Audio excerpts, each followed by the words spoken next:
లూకా రాసిన 16వ అధ్యాయం 17వ వచనంలో మనం చదువుతున్నాము. యేసయ్య చెప్పారు, it is easier for heaven and earth to pass away than for one stroke of letter of the law to fail.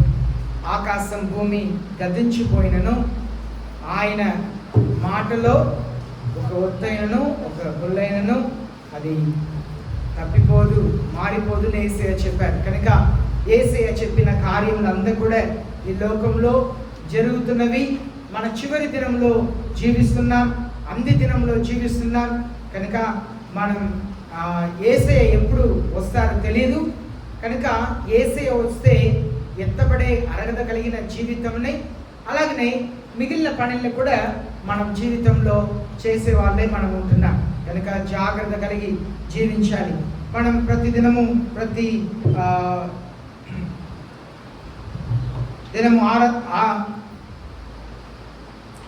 Devotion చేసినట్లుగా ప్రకటన గ్రంథం 5వ అధ్యాయం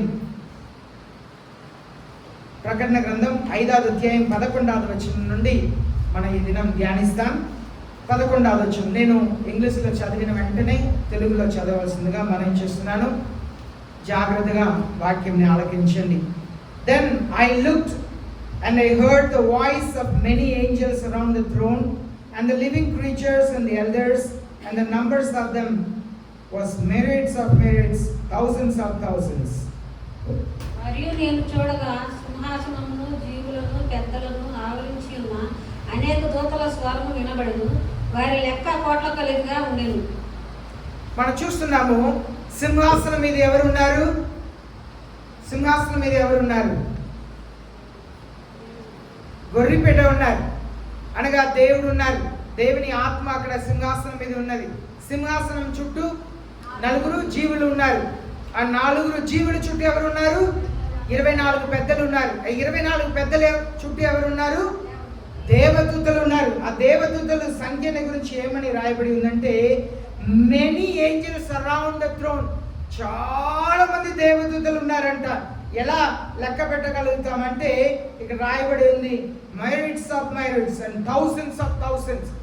లెక్కించలేని దేవదూతలు ఉన్నారంట.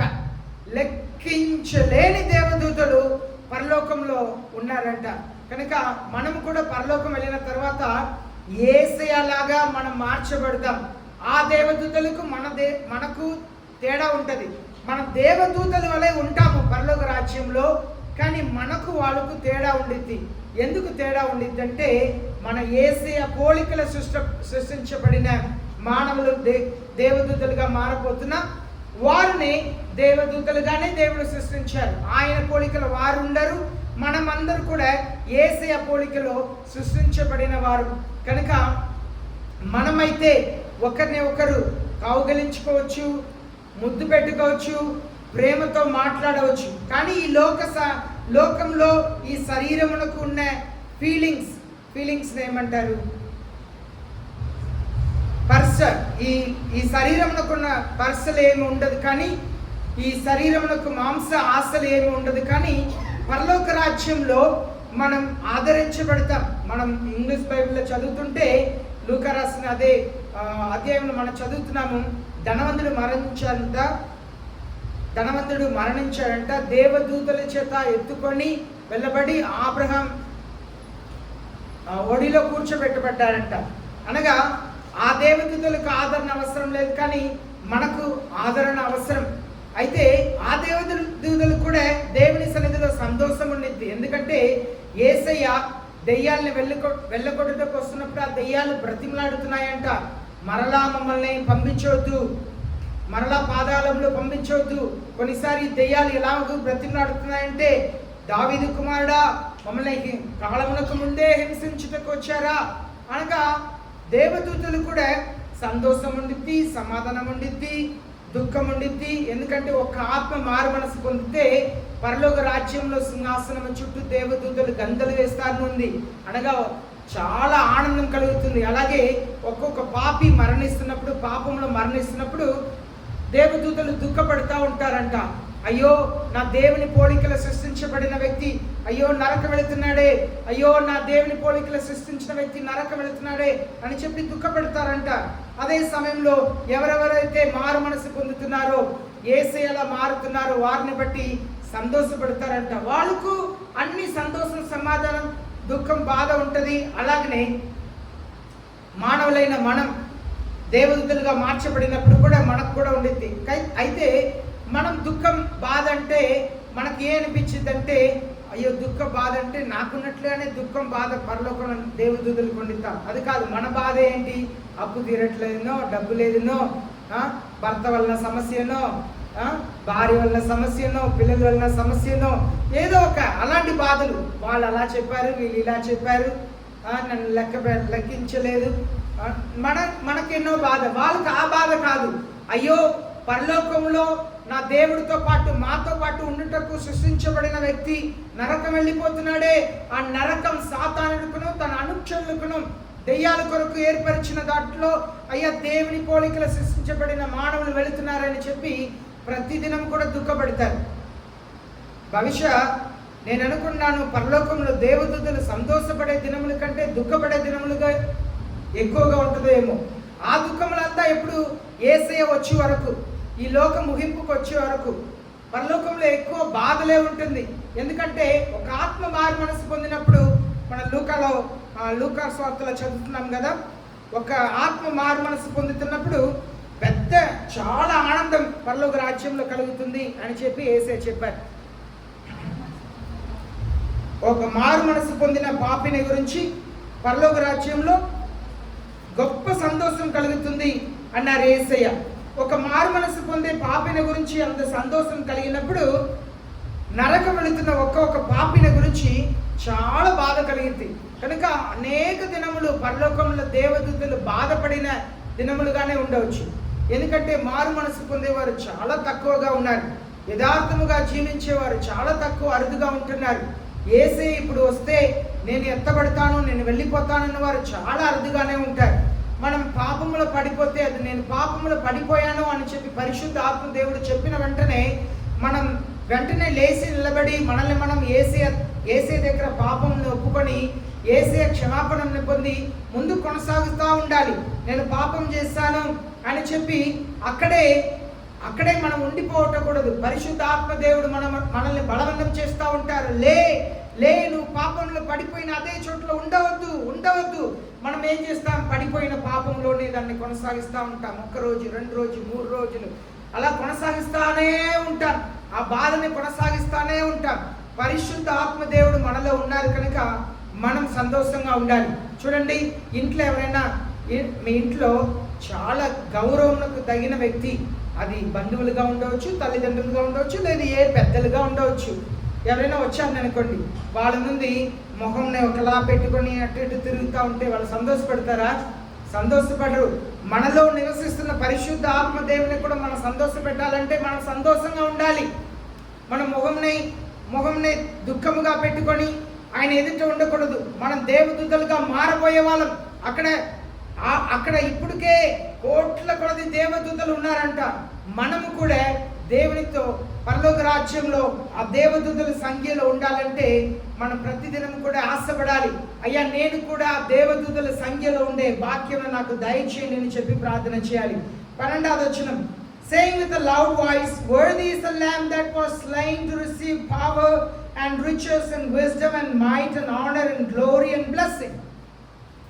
వారు వధింపబడిన గొర్రెపిల్ల శక్తియు, ఐశ్వర్యమును, జ్ఞానమును, బలమును, ఘనతయు, మహిమయు, స్తోత్రమును పొందని అర్హుడని గొప్ప స్వరముతో చెప్పుచుండిరి. వారందరూ కూడా ఏమని చెప్తున్నారంటే, ఈ గొర్రె బిడ్డ, ఈ సింహాసనం మీద ఉన్న గొర్రె బిడ్డ అనగా ఈ గ్రంథంలో 7 ముద్రలు వేయబడి ఉన్నాయి.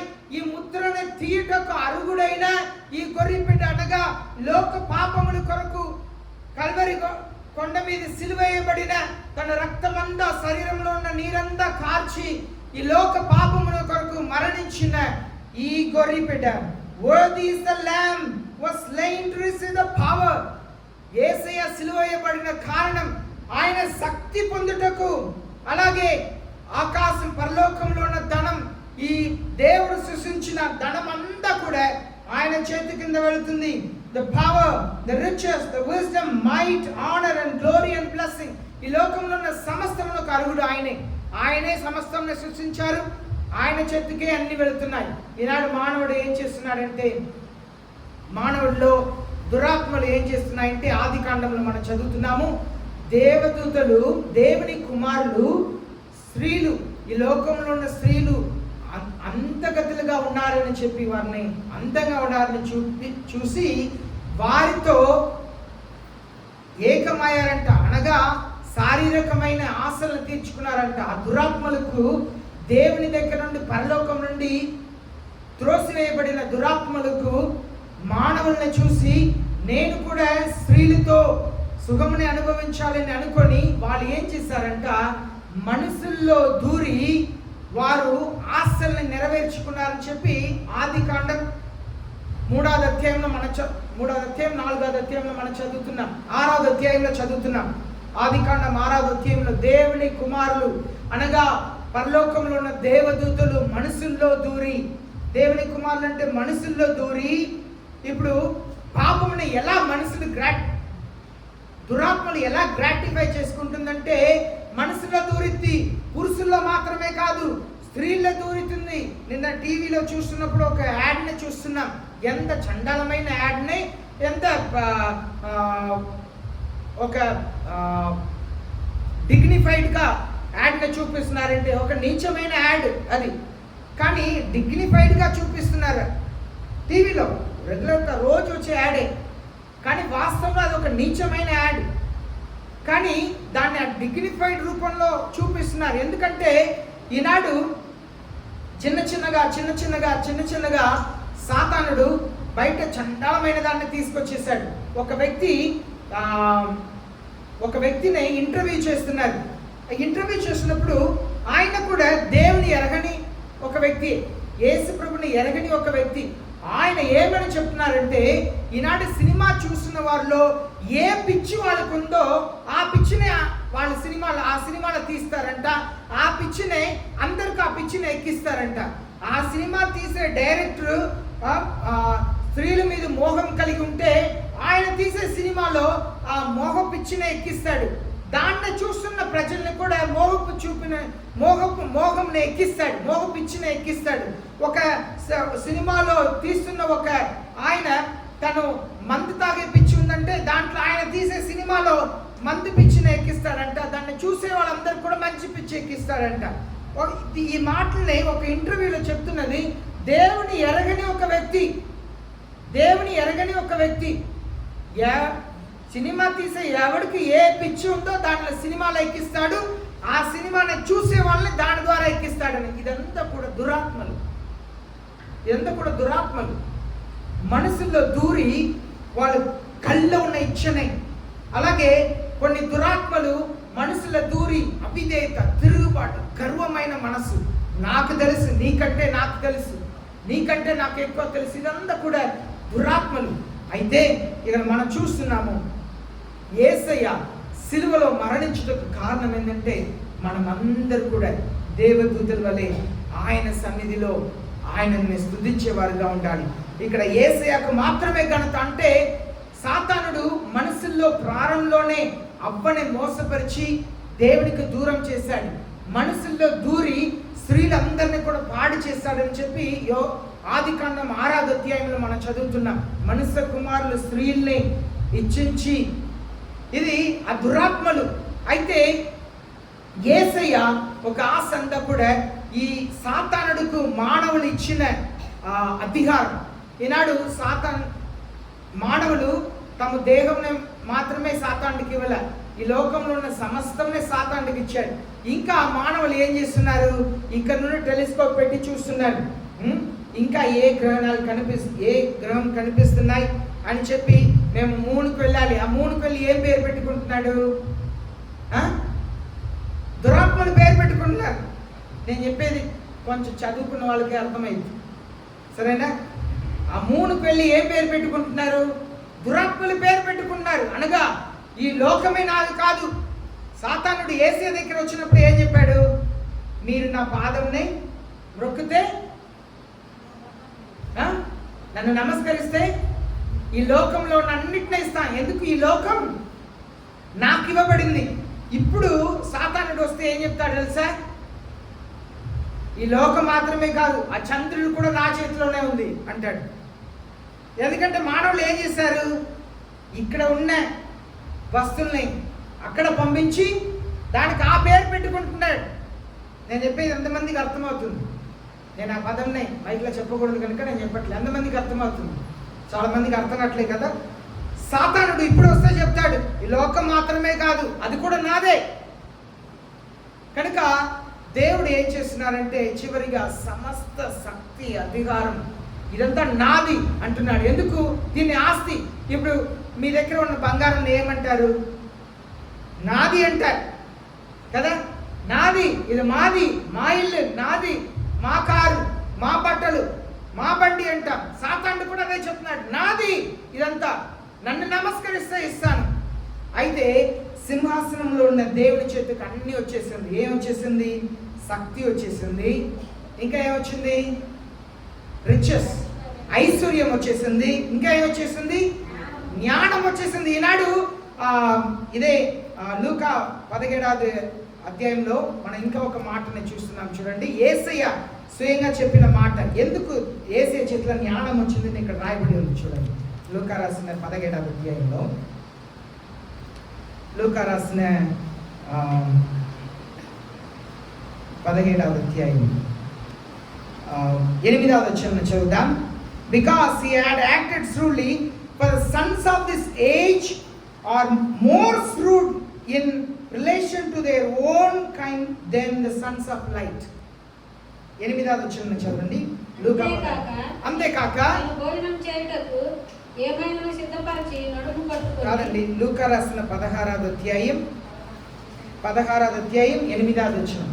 అన్యాయస్తుడైన ఆ గృహ నిర్వాహకుడు యుక్తిగా నడుచుకుని వారి యజమానులు వారు మెచ్చుకొని, వెలుగు సంబంధుల కంటే ఈ లోక సంబంధులు తమ తరమును బట్టి చూడగా యుక్తిపరులై ఉన్నారు. ఎవరు యుక్తిపరులై ఉన్నారంట? లోక సంబంధులు అని జాగ్రత్తగా ఆలోచించండి. ఎవరు యుక్తిపరులుగా ఉన్నారంట? లోక సంబంధులు. ఎవరికంటే? వెలుగు సంబంధులు. వెలుగు సంబంధులు ఎవరు? వెలుగు సంబంధులు ఎవరండి? నేను అనండి. మీకే తెలియదు కదా వెలుగు సంబంధులు ఎవరంటే. ఎవరు వెలుగు సంబంధులు అని ఆలోచన చేస్తున్నారు. మీరే, నేనే. చెప్పండి, నేను వెలుగు సంబంధుల్ని. మనమంతా కూడా దేవుని పిల్లలం. కానీ ఈ లోక సంబంధమైన వారు, వెలుగు సంబంధమైన వారు కంటే ఏం కలిగి ఉన్నారంట? యుక్తిపరులే ఉన్నారంట. దానికే సింహాసనం మీద ఉన్న దేవుడు ఆయన ఏం పొందుకున్నారు? జ్ఞానం. ముందు శక్తి పొందుకున్నారు. ఎప్పుడు? సిలువ మీదే శక్తి పొందుకున్నారు. సరేనా? సిలువ పొందుకున్నారు. తర్వాత ఐశ్వర్యం పొందుకున్నారు. సాతానుడు నాది నాదని చెప్పేదంతా కూడా ఇప్పుడు ఎవరిదైంది? దేవుడిది. ముందు నుండే దేవుడిదే. మానవుడిని దేవుని పోలికలో సృష్టిస్తే మానవుడు సాతాను చేతిలో పెట్టేశాడు.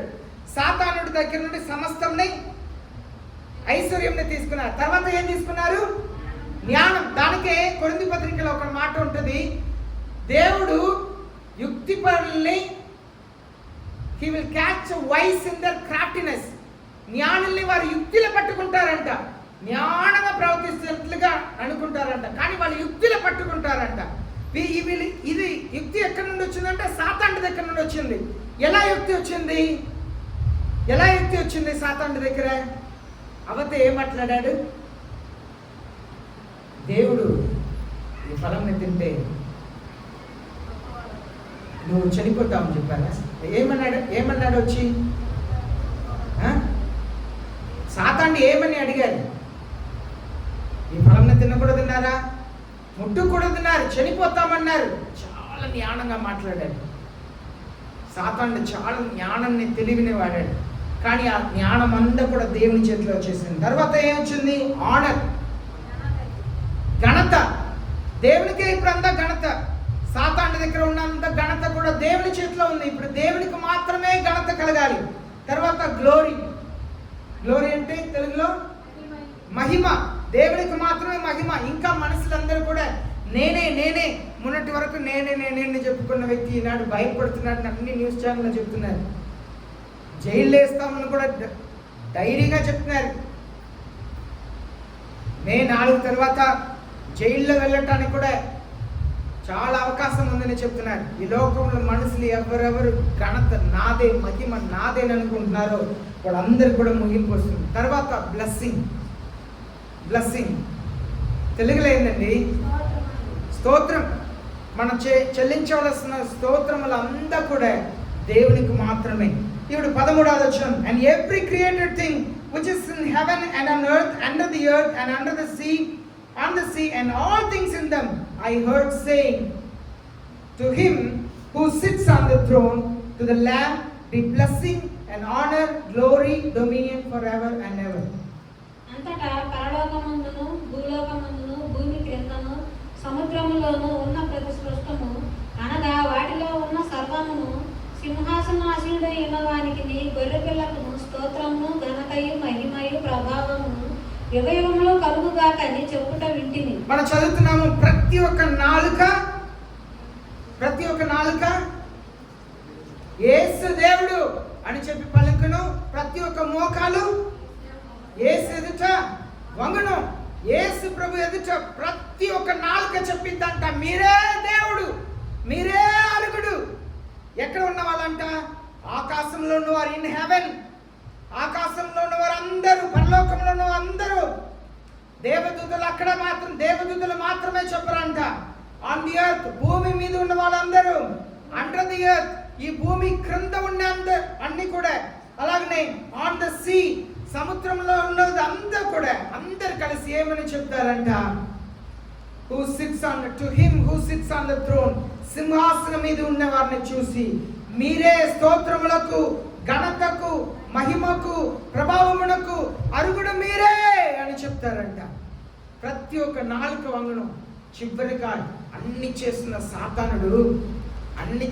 సాతానుడు చివరిగా సాతానుడు కూడా నేనే దేవుడు అని చెప్పుకున్నా. నిన్న ఒక టీవీలో ఒక విలేకరులు వెళ్ళి అడుగుతున్నారు, మీరు ఎవరికి ఓటేస్తారని చెప్తే ఆయన ఒక పార్టీని చెప్పాడు. ఆ పార్టీ నీకు ఏం చేశారు? ఏం చేయకపోయినా ఆయన నా దేవుడు, ఆయనకు ఓటేయటమే కాదు, ఆయనకు నేను పూజ కూడా చేస్తాను అని చెప్తున్నాడు. ఈనాడు సాతానుడు మనసులో, మన ఆదికాండం 6లో చూసాం, మనసులో దూరి వాళ్ళు శరీర ఆశల్ని స్త్రీలతో జరిగించారు. ఈనాడు మనసులో దూరి ఘనతని పొందుకుంటున్నాడు. అందరు కూడా నాకు ఘనతని ఇవ్వాలి. ఇది దురాత్మ, సాతానుడు. మహిమ నాకే రావాలి, ఘనత నాకే రావాలి, నేనే గొప్ప వ్యక్తి. ఇదంతా కూడా, ఈ స్వభావం అంతా కూడా సాతానుడు, దురాత్మలు చేసేది. దురాత్మ మనసులో దూరుతప్పుడు ఇలాంటి కార్యములు చేస్తున్నాడు. ఈ లోకంలో కానీ, సముద్రంలో కానీ, భూమి క్రింద కానీ. భూమి కింద అంటే భూమి మధ్యలో కాదు. భూమినే ఒక చోట్ల దేవుడు వేలాడిచ్చారు. అర్థమైందా? వేలాడిచ్చారు. దాని కింద అది భయంకరమైన అగాధం. అందరూ చెప్తారంట. చివరిగా అందరూ చెప్పిన తర్వాత సాతానుడు కూడా మోకరించి, యేసు మీరే దేవుడు అని చెప్పే వరకు దేవుడు వదిలిపెట్టు. చివరిగా చెప్తాడు. అదే ఇక్కడ చెప్పబడి ఉంది. భూమి క్రింద ఉన్న వాళ్ళు కూడా మీరే దేవుడు. అప్పుడు తెలిసింది. ఈనాడు యేసు ప్రభుని గురించి చెప్తే యేసు అనే నామమునే చెప్పకూడదని అపోస్తలుని కూడా హింసించారంట. ఆనాడు క్రైస్తవులు, మతవాదులు. ఈనాడు క్రైస్తవుల్ని, నిన్న నేను ఒక వీడియోని చూశాను. మత స్వాతంత్రంని అక్కడ ఇచ్చారంట ఆ దేశంలో, క్రైస్తవులు తప్ప. ఒక వ్యక్తి ఒక బోర్డుని పట్టుకొని, నీ పాపం నుండి మారు మనస్సు పొందు, యేసే దేవుడిని పట్టుకొని ఉంటే ఆయన పోలీసులు వచ్చి అరెస్ట్ చేస్తున్నారు. ఏమి చేయలే, రోడ్డు పక్కన నిలబడి యేసు దేవుడిని చెప్పిన కారణం చేత. కనుక ఈ లోకంలో సమస్తము దేవుని ఎదుట వంగుతుంది. సాతానుడు కూడా వంగే ఒక రోజు వస్తుంది. సాతానుడు కూడా నరకంలో ఉన్న నరకంలో ఉన్న ఆ దురాత్మలు అందరూ కూడా మీరే దేవుడు. ఈనాడు మనుషులు ఎంతమంది యేసు ప్రభు దేవుడు కాదు, నా దేవుడే నా దేవుడు. ఈనాడు మీ ఇళ్ళల్లో చెప్తుంటారు కదా, మన దేవుడు ఉన్నప్పుడు ఎందుకు చర్చికి వెళ్తున్నావు, మిమ్మల్ని బెదిరిస్తున్నారు. వాళ్ళందరూ కూడా నరకములో ఉన్నవారు కూడా, నరకములకు వెళుతున్న మనుషులు, నరకంలో ఉన్న దురాత్మలు, నరకంలో ఉన్న సాతానుడు కూడా ఒకదిన మోకరించి యేసు ప్రభువే దేవుడు అని చెప్పే కాలం ఒకటి వస్తుంది. ఆనాడు నరకంలో ఉన్నవారు ఎంత బాధపడతారంటే, ఆ పాస్టర్ గారు ఎన్నిసారి మా ఇంటికి వచ్చారో, ఆ పాస్టర్ గారు ఎన్నిసారి దేవుని గురించి చెప్పారో, చర్చికి రండి అని పిలిచారు, ప్రార్థన చేయండి అని చెప్పారు. అయ్యో నా భార్య చర్చికి వెళుతుంది, నా భార్య ద్వారా ఎన్నిసారి కరపత్రిక పంపించారు, అయ్యో నేను మాట వినకపోయాను. ఈ లోకంలో ఉన్న వాళ్ళ నరకంలో ఉన్న వాళ్ళందరూ కూడా అలాగే నరకంలో మరణం అనుభవిస్తున్నారు కాదండి, వాళ్ళు కూడా నరకంలో ఉన్నవారు కూడా మోకరిస్తారంట. నరకంలో ఉన్న మనుషులు, సాతానుడు, దురాత్మలు మోకరించి యేసే నిజమైన దేవుడిని చెప్పి వాళ్ళు తల వంచుతారు, వాళ్ళు నాలుకతో పలుకుతారు, యేసు ప్రభువే నిజమైన దేవుడు. చివరి వచనం చదువుదాం. 14వ వచనం. And the whole living creature kept saying amen, and the elders fell down and worshipped. ఆ 4 జీవులు ఆమేన్ అని చెప్పగా ఆ పెద్దలు సాగిలపడి నమస్కారం చేశారు. ఇప్పుడు ఈ మాటలంతా కూడా ఈ లోకంలో ఉన్నవారు, సముద్రంలో ఉన్నది, ఈ భూమి కింద ఉన్నది, ఆకాశంలో ఉన్న దేవదూతలు అందరూ ఈ మాటని చెబుతున్నప్పుడు ఆ 4 జీవులు 24 పెద్దలు ఆమేన్ అన్నారంట. అనగా ఆమేన్ అనగా అంటే అలాగనే అవునుగాక, మీరు చెప్పేదే నిజం, యేసు ప్రభువే నిజమైన దేవుడు అని చెప్పి వాళ్ళు అంగీకరించి వాళ్ళు ఎదుట సాగిలపడతారంట. ఆ జీవులు 24 పెద్దలు. ఆ జీవులు ఎలా ఉంటుందని చెప్పాను మీకు. జీవులకి ఏముంటుందండి? 6 రెక్కలు ఉంటుంది. 2 రెక్కలతో ఏం చేస్తారు? ముఖంని కప్పుకుంటారు. 2 రెక్కలతో కాళ్ళని కప్పుకుంటారు. 2 రెక్కలతో ఎగురుతారు. ఆ శరీరం అంతా ఏముంటుందంట? కళ్ళుతో నిండి ఉంటుందంట. అదంతా 4 జీవులు, చుట్టూ ఉన్న 24 పెద్దలు అందరూ కూడా. ఇప్పుడు జీవులు సాష్టాంగ పడినప్పుడు, 24 పెద్దలు సాష్టాంగ పడినప్పుడు ఆ తర్వాత ఉన్న దేవదూతలు ఏం చేస్తారు? నుంచొని ఏం చేస్తారండి? నుంచొని ఏం చేస్తారండి? సాష్టాంగ పడతారు. ఎప్పుడు జీవులు 24 పెద్దలు సాష్టాంగ పడుతున్నారో దేవదూతలందరూ సాష్టాంగ పడతారు. సింహాసనం మీద కూర్చున్నవారు ఎవరు? దేనికి ఎవరికి తల వంచకుండా కూర్చున్నది మీరు, నేను నమ్ముకున్న యేసయ్య మాత్రమే. అంత గొప్ప దేవుని మనం దేవుడిగా కలిగి ఉన్నాం. మనకెంత భాగ్యం అండి, మనకెంత భాగ్యం. అంత గొప్ప దేవుని మనం కలిగి ఉన్నాం. ప్రేమ కలిగిన దేవుడు. ఆయన ఉండగా ఎందుకు దిగులు, ఎందుకు బాధ, ఎందుకు కలత? మన జీవితంలో సాతానుడు ఎన్నో గలిబిలి తీసుకొస్తాడు. యేసయ్య ఒక పర్యాయం శిష్యుల్ని అడుగుతున్నారు, అవును నా గురించి ప్రజలు ఏం చెప్తున్నారు అని అడిగితే శిష్యులు ఏం చెప్పారు? కొందరు మిమ్మల్ని ప్రవక్త అంటున్నారు, కొందరు మిమ్మల్ని ఏలియా అంటున్నారు. అయితే యేసయ్య మీరేం చెప్తున్నారు అని శిష్యుల్ని అడిగారు. అప్పుడు శిష్యులు ఏం చెప్పారు? శిష్యుల్లో ఒకరు పేతురు ఏం చెప్పాడు? మీరు దేవుని కుమారుడు. యేసయ్య చెప్పారు, ఈ సంగతిని పరలోకపు తండ్రియే మీకు బయలుపరిచారు. ఈనాడు యేసే దేవుడిని మనం చెప్తున్నామంటే మనకు బయలుపరిచింది ఎవరు? పేతురు దగ్గర ఈ సత్యంని తండ్రి నీకు బయలుపరిచారు అన్నారు. ఇప్పుడు మనమందరూ కూడా యేసే దేవుడిని నమ్ముతున్నాం. మనకు ఎవరు బయలుపరిచారు? పాస్టర్ గారు మా ఇంటికి వచ్చి యేసే నిజమైన దేవుడిని నమ్ముకొని చెప్పారు. ఎవరు బయలుపరిచారు? ఎవరండి? ఎవరు? తండ్రి, పరలోకపు తండ్రి మనకు బయలుపరిచారు యేసే నిజమైన దేవుడిని. అయితే ఈ లోకంలో సాతానుడు మనల్ని గలిబిలి చేస్తూనే ఉంటాడు. ఆ పేతురు యేసయ్య చెప్తున్నారు, నేను యెరూషలేముకు వెళ్ళాలి, నన్ను కొట్టుతారు, చంపుతారు, హింసిస్తారు, నేను మరణిస్తాను, మరల లేస్తానంటే పేతురు ఏం చెప్పారు? పేతురు ఏం చెప్పారు? మీకు అలా జరగటానికి వీల్లేదు, మీరు దేవుని కుమారుడు కదా, మీకు అలా జరగటానికి వీల్లేదు. యేసయ్య ఏం చెప్పారు? సాతానుడా వెనక్కి వెళ్ళి. కొద్దిసేపు ముందు ఏం చెప్పారు? యేసయ్య కొద్దిసేపు ముందు ఏం చెప్పారు? కొన్ని 1-2 నిమిషాలకు ముందు ఏం చెప్పారు యేసయ్య? పరలోకపు తండ్రి నీకు బయలుపరిచారు. ఇప్పుడు ఏం చెప్పారు? నాకెనకల్లి సాతానుడా. సాతానుడు ఎప్పుడైనా ఎవరినైనా దూరవచ్చు. సాతానుడు దూరటానికి ఎన్నో సమయం, గంటలు, నిమిషాలు అవసరంలా, క్షణం చాలు. అప్పుడే నువ్వు తండ్రి నీకు బయలుపరిచారన్నారు. మరుక్షణం ఏం చెప్పారు? సాతానుడు నాకెనకల్లి సాతానుడా. ప్రియమైన దేవుని జనమా, యేసయ్యను విశ్వసిస్తాం. మిమ్మల్ని నన్ను ఎందుకున్న దేవుడు గొప్ప దేవుడు.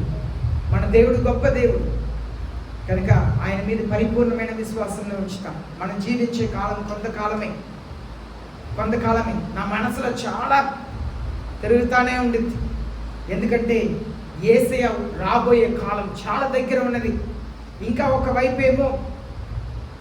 ఒకవైపేమో అంత్యక్రీస్తు బయలుపడే కాలం వస్తుంది.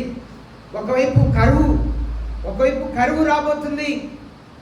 ఒకవైపు యుద్ధం ప్రారంభ అంచులో ఉన్నది, కరువు ఉన్నది. ఒకవైపు తెగులు ఉంది. ఈ భూమి భయంకరమైన ఒక స్థితిలో ఉంటుంది. ఈ స్థితిలో మనం ఎదురు చూస్తున్నది యేసయ్య కొరకు ఎదురు చూస్తున్నాం. యేసయ్య వస్తే మన బాధలు, దుఃఖములు అన్నీ తీరిపోతాయి. యేసయ్య సన్నిధిలో యుగములు సంతోషముగా ఉంటాం. ఈ శారీరక నొప్పులు ఏమి ఉండదు, మానసిక వేదనలు ఏమి ఉండదు. మన యుగములు దేవదూతల వలె దేవుని సన్నిధిలో ఆరాధన చేస్తా సంతోషంగా ఉంటాం. దాని కొరకు మీరు సిద్ధపడాలి. నరకంలో ఈనాడు యేసు ప్రభు దేవుడు కాదుని చెప్పేవాళ్ళు కూడా నరకంలో మీరే దేవుడిని చెప్పే కాలం వస్తుంది. కనుక దేవుని మీద విశ్వాసంలో ఉంచండి. మీ విశ్వాసాన్ని ఎట్టి పరిస్థితిలో కూడా పోగొట్టుకోవద్దు. ఎన్ని కష్టములు వచ్చినా, ఎన్ని నష్టాలు వచ్చినా మీకు యేసయ్య మీద ఉన్న విశ్వాసాన్ని పోగొట్టుకోవద్దు.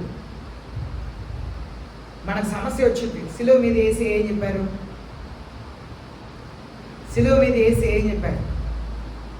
నేను దేని గురించి చెప్తున్నా? ఇప్పుడు బాధపడవద్దు, కృంగిపోవద్దు అంటున్నాను. శిలువ మీద యేసయ్య ఎలా కృంగిపోయారు? ఏం చెప్పారు? ప్రతి సంవత్సరం క్రైస్తవులుగా ధ్యానిస్తారు కదా. ఏం చెప్పారు? నా దేవా నేను ఎందుకు చేయబడిచాను? కొన్నిసారి మన జీవితంలో ఎలా అనిపించిందంటే, నిజంగా దేవుడు నాతో ఉంటే, నిజంగా పరిశుద్ధ ఆత్మ దేవుడు నాలో ఉంటే నాకెందుకు ఇంత బాధ, నాకెందుకు ఇన్ని సమస్య? నిజంగా దేవుడు నా పట్ల నాతో ఉన్నారా? యేసయ్య శిలువ మీద ఉండి నా దేవా ఎందుకు నన్ను చేయవచ్చాను? మనసులో అందరికీ కూడా ఒక పరిస్థితిలో చాలా బాధతో అనుకుంటాను, నిజంగా నాతో దేవుడు ఉన్నారా? కనుక మనల్ని ఎన్నడూ విడిచిపెట్టు. మనకు అనిపించింది దేవుడు నన్ను చేయి విడిచిపెట్టేశారు అని అనిపించింది. యేసయ్య గెత్సెమనే తోటంలో చెమట రక్త బిందువులుగా మారే అంత బాధపడితే, వ్యాధుల పడితే కారణం ఏంటి? ఈ గిన్నె నా దగ్గర నుండి తొలగించండి. ఏ కారణం? ఎడబాటు. అయ్యో, వాళ్ళు ఐక్యముగా ఉన్నారు. మనం చూసాం ఈ 5వ ప్రకటన గ్రంథం 5వ అధ్యాయంలో. కానీ ఫస్ట్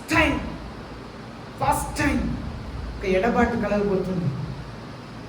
ఎందుకు చేయబడిచారు? ఆ బాధ అందరికి వచ్చింది, కానీ బాధపడే అవసరం లేదు. మనకు ఒక గొప్ప ఆశీర్వాదం ఉంది. దానికి మన సువార్త చదువుతాం. యేసయ్య చెప్తారు, ప్రాణాన్ని పెట్టుటకును ప్రాణాన్ని తీయుటకును నాకు అధికారం ఉంది అంటున్నారు. కానీ ప్రాణంని ఎవరి చేతిలో పెట్టారు? యేసయ్య. ఏందండి వాక్యం చెప్పిన మీరే అంత ఆలోచన చేస్తున్నారు. తండ్రి మీ చేతిలో నా ఆత్మని అప్పగిస్తున్నాను అన్నారు కదా. అపోస్తల గ్రంథంలో మనం చదువుతాము, దేవుడు ఆయన లేపెను అని చెప్పి ఉంటుంది. కనుక మనందరూ కూడా ఒక ఆశీర్వాదకరమైన ఒక జీవితం ఉంది, ఆశీర్వాదకరమైన జీవితం ఉంది. కనుక దాని కొరకు మనం వేచి ఉంటాం. కృంగిపోవద్దు, అధైర్యపడవద్దు, భయపడవద్దు. యేసయ్య పదే పదే పదే మనకు చెప్తున్నది, భయపడవద్దు, భయపడవద్దు. మనం భయపడితే కృంగిపోతే యేసయ్య మనల్ని చూసి ఏం చెప్పారు? శిష్యులను చూసి ఏం చెప్పారు? ఏమన్నారు? అవిశ్వాసులారా. పాస్టర్ గారే మిమ్మల్ని విశ్వాసులు అంటారు. ఏ అవిశ్వాసి అని పిలిస్తే మీరు ఏమంటారు? జస్కి రానండి, పాస్టర్ ఏమన్నారు తెలుసా? కానీ మనం కృంగిపోయి ఉన్నప్పుడు, అధైర్యపడుతున్నప్పుడు, భయపడుతున్నప్పుడు ఏసి ఏం చెప్తారు? అవిశ్వాసి. ఎందుకు అవిశ్వాసంగా ఉన్నాం? మన యేసయ్య మీద మనం విశ్వాసంగా ఉంచుతాం, ధైర్యమైన క్రైస్తవ జీవితాన్ని కొనసాగిస్తాం. ఎక్కడ జీవితంలో పడిపోయినా లేచి యేసయ్యతో సమాధాన పడండి, ముందుకు వెళ్ళండి. మన యేసయ్య త్వరగా రాబోతున్నారు. ఆ రాకడలో ఎత్తబడాలి. సేవకుల నోటుతో ఎంతమంది సేవకులు ఎలా మాట్లాడుతున్నారు తెలియట్లా. సేవకుల నోటుతోనే చెప్తున్నారు.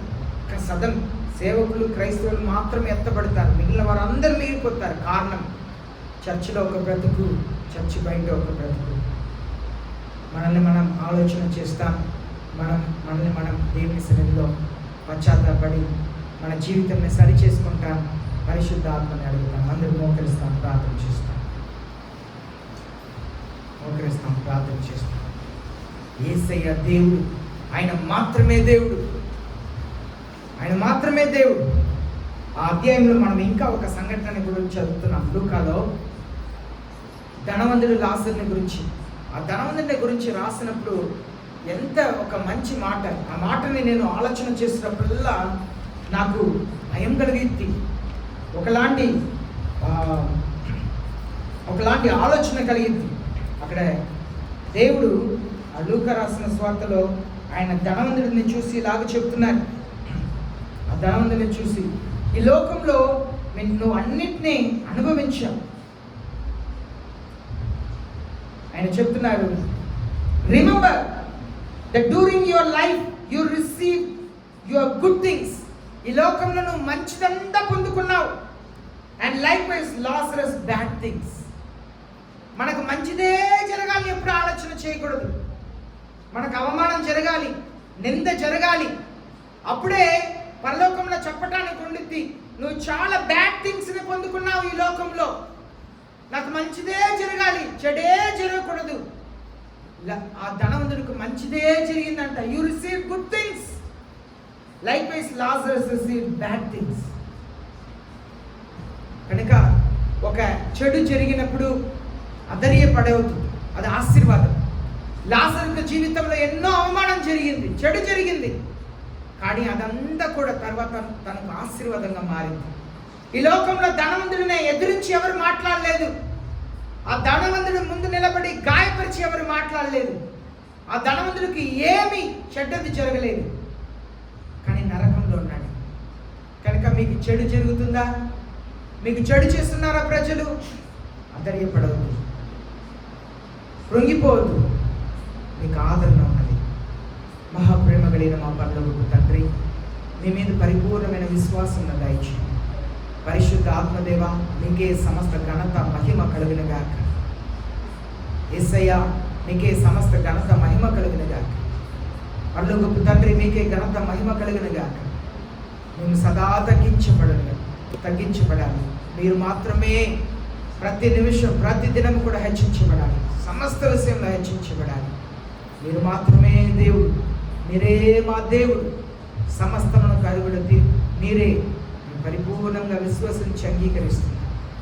మీ జ్ఞాపకార్థ గ్రంథంలో మమ్మల్ని, జీవ గ్రంథంలో మా పేర్లని రాసి మీరు వచ్చినప్పుడు మీతో మమ్మల్ని ఎత్తుకొని వెళ్ళమని, అటు గొప్ప ఆశీర్వాదం మాకు దయచేయమని, ఆ సంఘం అంతా కూడా అయ్యా మీ రాకడలో ఎత్తబడుటకు అర్హత కలిగిన జీవితం దయచేయమని, ఈ లోకంలో అయ్యా లాజరు వలె బ్యాడ్ థింగ్స్ని, చెడ్డ విషయం అనుభవిస్తున్నప్పుడు కృంగిపోకుండా లాజరు వలె నిరీక్షణ కలిగి ఉండుటకు, శరీరం బలహీనంగా ఉన్నప్పుడు కూడా, కుక్కలు వచ్చి నాట్కి వెళ్ళే అంత దారుణమైన పరిస్థితిలో ఉన్నప్పుడు కూడా, తినుటకు మంచి ఆహారం లేక ఉన్నప్పుడు, ఉండుటకు మంచి ఇల్లు లేక వీధిలో పడి ఉన్నప్పుడు కూడా మీ మీద ఉన్న కలిగిన అదే విశ్వాసాన్ని మాకును దయచేయమని, మా విశ్వాసాన్ని స్థిరపరచమని, మిమ్మల్ని ప్రేమించే మనసుని ఇవ్వమని, మా సిలువను ఎత్తుకొని మీ అడుగు జాడలో మేము మిమ్మల్ని వెంబడించుటకు, మీకు సాక్షికరంగా జీవించుటకు మీ కృపను అనుగ్రహించి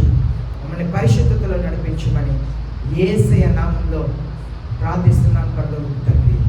ఆమేన్.